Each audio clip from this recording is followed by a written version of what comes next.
Hello दोस्तों, आज हम लेकर आए हैं आपके लिए एक ऐसी कहानी जो सुनने के बाद शायद आप रात को अकेले बाहर निकलने की हिम्मत न कर पाएं। यह कहानी जुड़ी है श्मशान से और कहते हैं कि श्मशान वह जगह है जहां इंसान और आत्माओं के बीच की दीवार सबसे पतली होती है, जहां हर रात कोई न कोई राज छुपा रहता है। ये घटना है अरिंदम नाम के एक युवक की। अरिंदम शहर से गांव आया था। उसका जन्मदिन था और दोस्तों ने गांव में एक छोटी सी पार्टी रखी थी।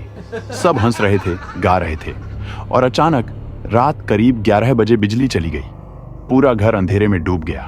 दोस्तों ने मोमबत्ती जलाई और मजाक मजाक में किसी ने कहा, अगर सच्ची हिम्मत दिखानी है तो आज की रात श्मशान जाकर आओ। सभी हंसने लगे, लेकिन अरिंदम ने चुपचाप इस चुनौती को स्वीकार कर लिया। उसके दोस्त भी हंसकर कहने लगे, जा, अगर तुझ में दम है तो अभी निकल पड़। अरिंदम बोला, ठीक है, मैं जाकर दिखाऊंगा। सबको लगा वह मजाक कर रहा है, लेकिन उसके चेहरे पर गंभीरता थी। रात करीब 12 बजे अरिंदम अकेला श्मशान की ओर चल पड़ा। गांव की गलियां सुनसान थीं। कुत्तों के भौंकने की आवाज दूर से आ रही थी। ठंडी हवा चल रही थी और उसके कदम अपने आप भारी होते जा रहे थे। श्मशान का दरवाजा पुराना और जर्जर था। दरवाजे पर सूखी माला और बुझा हुआ दिया पड़ा था।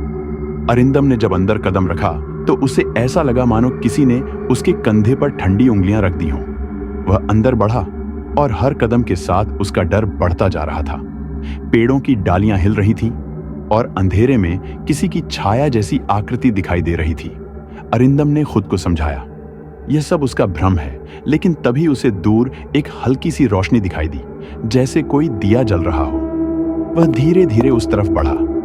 करीब पहुंचते ही उसके पैरों तले जमीन खिसक गई, क्योंकि वहां उसने देखा एक चिता की लकड़ी पर केक रखा हुआ था। केक के चारों तरफ छोटे छोटे दिए जल रहे थे और उस केक पर साफ साफ लिखा था, हैप्पी बर्थडे अरिंदम। अरिंदम का दिल धड़कने लगा। उसके शरीर से पसीना बह रहा था। वह सोचने लगा, ये किसने रखा? गांव में तो किसी को भी उसके जन्मदिन का पता नहीं था। फिर श्मशान में उसके नाम का केक किसने रखा? वह पीछे हटने ही वाला था कि अचानक उसने देखा केक के पास कोई बैठा है। सफेद कपड़े, लंबे गीले बाल और झुका हुआ चेहरा।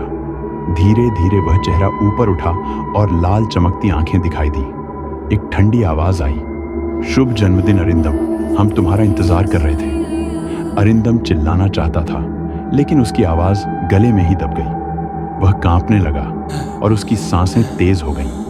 अचानक एक एक करके सारे दिए बुझने लगे। पूरा श्मशान अंधेरे में डूब गया। अब सिर्फ वही लाल आंखें चमक रही थी। औरत धीरे धीरे उसकी ओर बढ़ने लगी। उसकी चाल इतनी धीमी थी कि हर कदम पर जमीन चरमराती थी। अरिंदम पीछे हटते हुए गिर पड़ा और तभी चारों तरफ से आवाजें आने लगी। सैकड़ों लोगों की फुसफुसाहट, जैसे सभी उसका नाम पुकार रहे हों। अरिंदम, अरिंदम, अरिंदम।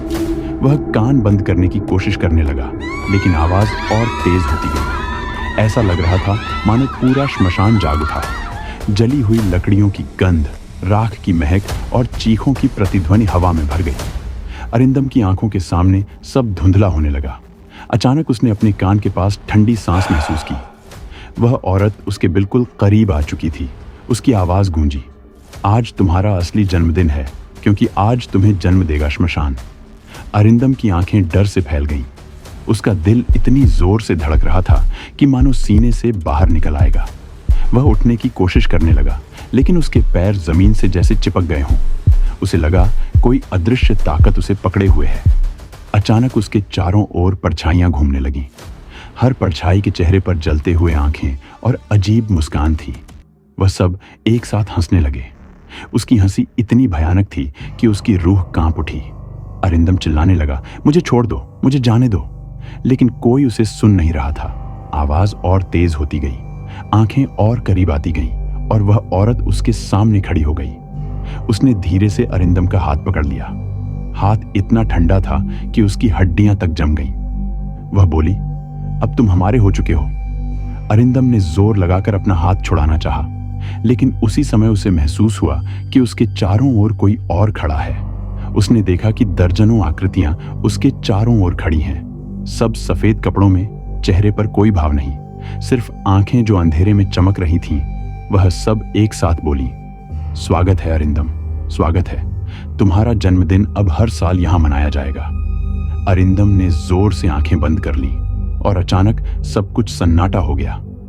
जब उसने आंखें खोली तो वह गांव के बाहर पड़ा था। सुबह हो चुकी थी और लोग उसे घेर कर खड़े थे। किसी ने उसे श्मशान से बेहोश हालत में पाया था। अरिंदम ने उस रात के बाद कभी श्मशान की तरफ कदम नहीं रखा, लेकिन वह अब भी हर साल अपने जन्मदिन पर सुनता है वही आवाज, शुभ जन्मदिन अरिंदम, हम तुम्हारा इंतजार कर रहे हैं। अगर आपको यह वीडियो अच्छा लगा हो तो चैनल को सब्सक्राइब करें और जुड़े रहिए प्रेत गैलेक्सी के साथ, जहां हर कहानी एक सच्ची दहशत है। और हां, अगर आपके साथ भी कभी कोई डरावनी या रहस्यमयी घटना घटी हो तो उसे हमारे साथ जरूर शेयर करें। डिस्क्रिप्शन में दिए गए ईमेल पर भेजें। आपकी भेजी हुई घटना शायद अगली वीडियो में प्रेत गैलेक्सी पर सुनाई जाए।